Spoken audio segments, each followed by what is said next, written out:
السلام علیکم ورحمۃ اللہ وبرکاتہ۔ نحمده ونصلی علی رسولہ الکریم، اما بعد، اعوذ باللہ من الشیطان الرجیم، بسم اللہ الرحمن الرحیم۔ لقد کان لکم فی رسول اللہ اسوۃ حسنہ۔ اللہ رب العالمین نے فرمایا کہ تحقیق تمہارے لیے نبی مکرم صلی اللہ علیہ وسلم کی حیات طیبہ بہترین آئیڈیل اور نمونہ ہے۔ تمہاری زندگی کا ہر پہلو اس سانچے کے مطابق ہونا چاہیے۔ تو نماز کے حوالے سے ہماری بات جاری تھی۔ نماز قصر کے حوالے سے بات شروع ہوگی آج۔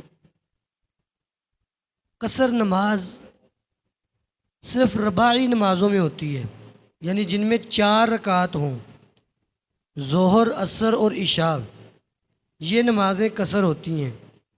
فجر اور مغرب کی نماز کبھی قصر نہیں ہوتی۔ جتنی حالت اقامت میں ہے، مقیم حالت میں ہے، اتنی ہی مسافر حالت میں ہے، یہ کم نہیں ہوگی فجر اور مغرب کی نماز۔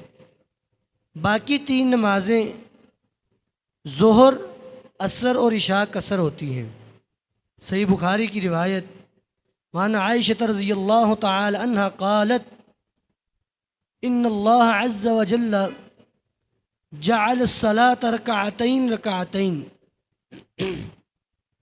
اماں جی فرماتی ہیں کہ شروع میں اللہ رب العالمین نے نماز 2 رکعت ہی رکھی تھی، جب نماز فرض نہیں نہ ہوئی تھی۔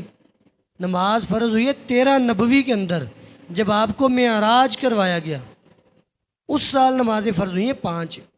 اس سے پہلے آپ دین ابراہیمی کے مطابق 2 نمازیں پڑھتے تھے، صبح اور شام کی، 2 رکعت صبح، 2 رکعت شام، آپ ایسے پڑھتے تھے۔ تو امی جان فرماتی ہیں کہ شروع اسلام میں نماز تھی ہی 2 رکعت، زیادہ تھی نہیں۔ پھر جب اللہ رب العالمین نے نماز کو فرض قرار دیا تو 2 رکعتوں کو سفر کی نماز بنا دیا اور مقیم نماز کو مکمل کر دیا۔ اب مقیم کی نماز 4 رکعت ہے، ظہر، عصر اور عشاء میں، کیونکہ باقی میں تو قصر ہوتی نہیں ہے، اور مسافر کی 2 رکعت ہے کہ وہ 2 رکعت نماز ادا کرے۔ کتنا سفر ہو تو نماز قصر کرنی چاہیے؟ تو اس میں پہلے خلاصہ سمجھ لیں، پھر میں احادیث پڑھتا ہوں۔ سفر ہوتا ہے 2 طرح کا۔ ایک ہے دور کا سفر، لمبا سفر، جیسے آپ نے لاہور سے ملتان جانا ہے، اسلام آباد جانا ہے، کراچی جانا ہے، کوئی دور کا سفر کوئی بھی کرنا آپ نے، تو پھر حکم یہ ہے کہ آپ اپنے گھر سے نکلیں اور 6 کلومیٹر کے فاصلے پہ آپ قصر کر سکتے ہیں۔ اب اس کی دلیل صحیح بخاری کی روایت، وعن انس بن مالک رضی اللہ تعالی عنہ قال كان رسول اللہ صلی اللہ علیہ وسلم اذا خرج من المدینۃ الى مکہ صلی رکعتین من ذی الحلیفہ۔ نبی علیہ الصلاۃ والسلام جب آپ مدینے سے مکے کا قصد کرتے، آپ ذی الحلیفہ مقام پہ آ کے 2 رکعت پڑھ لیتے۔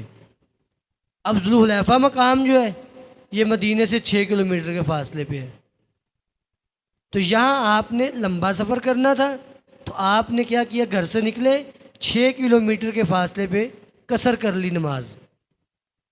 دوسری روایت، اگر سفر ہو عوالی کا، ارد گرد کا، جیسے لاہور کے ارد گرد قصور ہے، مرید کے ہے، شیخ پورہ ہے، یہ ارد گرد کے علاقے ہیں، اگر یہاں پہ جانا ہو تو پھر دوسرا حکم ہے، وہ ہے کہ آپ اپنے علاقے سے نکل کے، گھر سے نہیں، اپنے علاقے سے نکل کے 22.5 کلومیٹر شمار کریں، اس کے بعد آپ قصر کر سکتے ہیں۔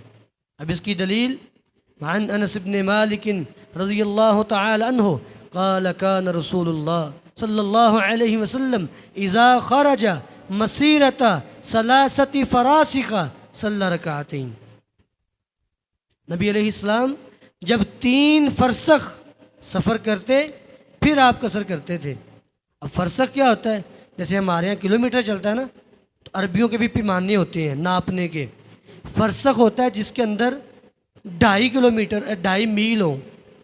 ایک فرسخ میں 2.5 میل ہوتے ہیں، 3 میل ہوتے ہیں، 2.5 سے 3 میل تک۔ اچھا، اب 3 فرسخ پہ آپ نے قصر کیا تو 3 فرسخ میں میل بنائے تو کتنے بن گئے؟ 9 میل۔ اور اگر آپ اوزان کی کتابیں دیکھیں نا تو اس میں ہاشمی میل، جو عربوں کے ہاں میل چلتا ہے، ہاشمی میل جو ہے وہ 2.5 کلومیٹر کا ہے۔ تو آپ 2.5 کے ساتھ ضرب دے دیں 9 کو، 9 دونی 18 اور آدھا 7 اور ملا دیں تو یہ بن گیا 22.5۔ یعنی 22.5 کلومیٹر پہ قصر ہوگا اپنے علاقے سے نکل کر۔ تو اس طریقے سے نماز قصر کرنی ہے۔ اللہ رب العالمین ہمیں کتاب و سنت کو سمجھنے کی توفیق عطا فرمائے۔ وآخر دعوانا الحمدللہ رب العالمین۔